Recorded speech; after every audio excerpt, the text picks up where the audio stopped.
seja, nós somos uma composição de potenciado. Eu vejo vocês em ato, por enquanto estou ouvindo vocês em potência, mas vocês estão me ouvindo em ato. Então, ou seja, esta relação de potencial vai ser determinante. A novidade de São Tomás é simplesmente responder a pergunta. Se nós tivéssemos responder a pergunta que poderia ser feita a vocês, se falarmos em perfeição, falarmos em ato, no corpo de vocês, na vida de vocês, se eu perguntasse a vocês o que é mais ato em vocês, ou seja, o que é mais perfeito em cada um de vocês? Eu vou dizer, meu corpo, pode ser. Eu vou dizer assim, não, meu cabelo, depois eu vou pensar, não, é verdade, o cabelo é uma certa perfeição, porém, não é o meu caso, muito aí você vai pensando em outras coisas, talvez seja o meu corpo assim, sarado, outro vai dizer, não, é outra coisa, então nós vamos repensando, quanto mais passa a vida, a gente vai descobrindo que o ato fundante talvez seja outro, não é isso? Então, creio que aqui esteja um ponto importante. Quando o Aristóteles concebeu o ato com perfeição e a transformação desse conceito de ato, certíssimo tudo que o Aristóteles disse, São Tomás vai dizer. Porém, descobriu algo mais profundo no conceito de ato. O ato mais radical não é ser isto ou aquilo, ser isto ou aquilo, ser homem, ser cavalo, ou ser branco, ou ser preto, ou ser professor, ser estudante, mas é simplesmente ser. Porque ser é o ato de todos os atos. Como eu poderia ser um falante se eu não sou? Bom, falante, falar é um ato, mas se eu não sou, não posso ser falante. Então todos os meus atos, todas as minhas perfeições estão subordinadas ou dependentes deste ato de ser. Por conseguinte, a palavra ato que parecia sem conteúdo, que poderia ter um conteúdo limitado, ato significa essência, significa forma, significa... Não, ato significa simplesmente ser, ou seja, a elevação do ser a ato.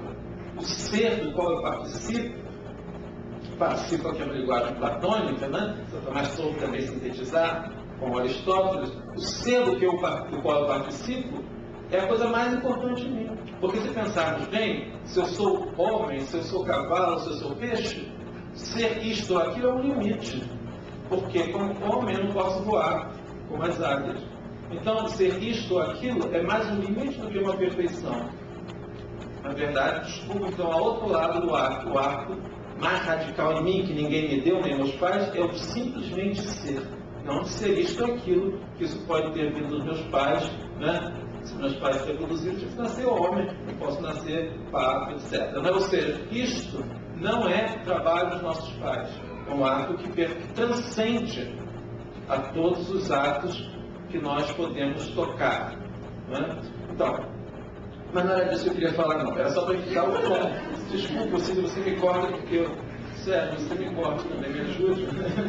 Senão eu vou ficar aqui, não é uma aula de metafísica. Né? Bom, mas eu queria começar de maneira paradoxal, porque o livro é das substâncias separadas. Gostaria de falar do que é separado. O Sidney trouxe aqui, o professor Paulo Caetani.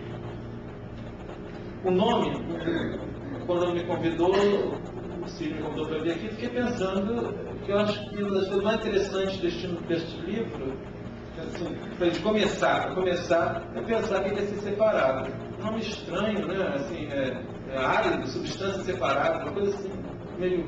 Né? Eles, felizmente, ou assim, nos ajudaram a preencher esse sentido de substância separada com um subtítulo, ou título, não sei, sobre os anjos. Aí a gente já se encontra assim melhor, né? Mas substância separada, o que é separado? Por incrível que pareça, separado, essa expressão separada, separatus, ou separatum, no neutro, no latim de São Tomás, na verdade não tem a ver com São Tomás, mais uma vez.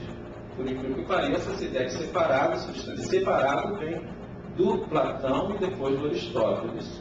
Certamente São Tomás tira do próprio Aristóteles na metafísica do Aristóteles 1028 AB, ou seja, do Zeta, quando Aristóteles usa o termo choristos, ou seja, choristos, né, o separado. Isso é muito importante para nós, porque São Tomás está usando tecnicamente o nome separado, de substâncias separadas, ou seja, a substância separada, como disse muito bem o professor Paulo aqui, é aquela que não tem matéria. Bom, esse é o paradoxo que eu queria começar com ele. Ou seja, para nós, aqui eu acho que é importante, para todos nós que estamos aqui, gostamos de filosofia, a filosofia verdadeira, ou seja, que nós falamos, concordando com todos os modernos, com Kant, a filosofia só é absolutamente filosofia quando ela tem os maiores polos críticos. E o polo crítico não é necessariamente o eu penso do Kant, o eu tenho do Kant, mas é certamente dois polos, que são a matéria e o outro extremo, que é o espírito. É nesses dois polos que eu gostaria de situar a minha discussão, não é? Ou seja, de substâncias separadas, nós estamos pensando em Choristós. E se lembrarmos do Platão, todo mundo vai se lembrar que o Platão diz que o demiurgo moldou justamente a matéria, que neste caso dele era separado do mundo das ideias. A chora, que deu o verbo, não é? Chorizo, ou seja, separar, e que deu o termo Choristós. E na tradução latina, separatum ou separatus. Isso é muito interessante, porque estão pensando em coisas exatamente opostas. O Platão, enquanto pensa que o separado é a matéria, aqui nós estamos vendo a história, o separado é o espírito. Né? Isso é muito interessante. Nós temos polos críticos. Uma filosofia que exclua o espírito é menos crítica do que aquela que inclui o espírito. A filosofia que exclui a matéria é menos crítica do que aquela que a inclui. Obviamente, uma filosofia perfeitamente filosofia, ou seja, crítica, pensamento crítico sobre a realidade, sobre o homem, sobre o mundo, é uma filosofia que na verdade, oscila entre esses dois extremos de reflexão. Agora, qual é o meio que me ajuda a passar de um extremo a outro, ou me sustentar nesses dois extremos? Aliás, nós mesmos somos a síntese desses dois extremos, como diz Santo Tomás, o corpo e a alma, nós somos um horizonte entre o tempo e a eternidade. Bom, o separado, portanto, é aquilo que não tem matéria. Eu queria enfatizar isso um pouquinho, né? Portanto, são esses polos críticos que eu acho que nos ajudam a nos aproximar da filosofia de Santo Tomás, né? E, por conseguinte, volto a nós, porque só é interessante Santo Tomás aqui para nós hoje, em 2007, no futuro de Santo Tomás, e quando ele diz alguma coisa para nós, certo? O que ele diz para nós? Porque a nossa situação mais problemática é justamente esse ser no mundo. E nós somos no mundo com a medida que temos corpo. Só podemos filosofar a partir do corpo. Então, eu estou começando a ler pelo oposto, se me permite, senhor Cristóvão. Pelo oposto de separado, que é o corpo. Nós estamos aqui no corpo. Então, esta coisa do corpo parece trazer um problema para nós. Mas, vamos dizer assim, vamos pensar no corpo justamente como essa passarela. Isso eu gostaria de dizer, essa passarela, ou este horizonte para a eternidade, ou a passarela para o infinito. E é a filosofia que cabe, né, mostrar que o nosso corpo é o único lugar que nos permite, nós como seres humanos, passar para a substância separada. Nós não podemos começar com a substância separada. Nós começamos do corpo. Ora, eu não estou falando do corpo, sei lá, alguma coisa externa a mim, mas do meu próprio corpo. Quando nós tomamos consciência do corpo desde criança, é este o caminho da filosofia, tá certo? Eu posso até estender a ideia do meu corpo em relação ao corpo do mundo, vamos dizer assim, a matéria enquanto tal, mas isso é mais abstrato. Antes de eu pensar na matéria, eu penso no meu corpo. Até quero melhorar, embelezar, etc. Mas é o corpo que é uma coisa conflitiva em nós. Ou seja, isto é o objeto da nossa crítica. Será que eu paro só no corpo? Será que o corpo me traz alguma coisa que eu possa, de fato, observar e, portanto, transcender? Bom, então eu diria assim, o corpo é, na verdade, esta passarela, essa abertura para o infinito.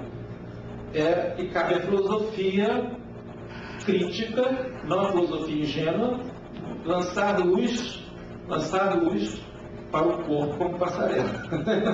Isso tem a ver com a moda também. Mas tudo bem. Lançar luz, tá certo, para o corpo. É só a filosofia que lança luz. Não para negar o corpo, como poderia ser o caso do filósofo Berkeley, em parte. O corpo é só uma maneira para conscientizar. Sem dúvida, ele tem muito bem nisto. Nós podemos dizer que o corpo, para nós, é uma experiência fundamental para a experiência da ordem e, portanto, transcendente, etc. Bom, por isso mesmo eu diria, só a filosofia é capaz, criticamente, de nos aproximar dessa ideia do corpo. E eu diria, a filosofia não é mistério, não sei falar isso porque é bonito, poeta, eu falo mistério, não sei o quê. Mas na verdade a filosofia não nasce do mistério, ela não vive no mistério, ela não conduz ao mistério, ao contrário. A filosofia tem que ser luz, sempre foi luz, concorda? A filosofia é luz no mistério. Isto é filosofia. Pode ser que Deus seja um mistério, mas o mistério, a liturgia seja um mistério, mas a filosofia é luz, senão não serve para nada para nós, concorda? Se eu começar a calar, não posso falar mais disso, não posso falar mais de Deus, não posso falar mais do anjo, porque tudo virou, isso é além da condição humana, tudo ficou além da condição humana, nós não temos mais filosofia, não é isso? Então, nós estamos falando da filosofia, não vive de mistério, não explora o mistério, ela não é esotérica, ela é exatamente luz.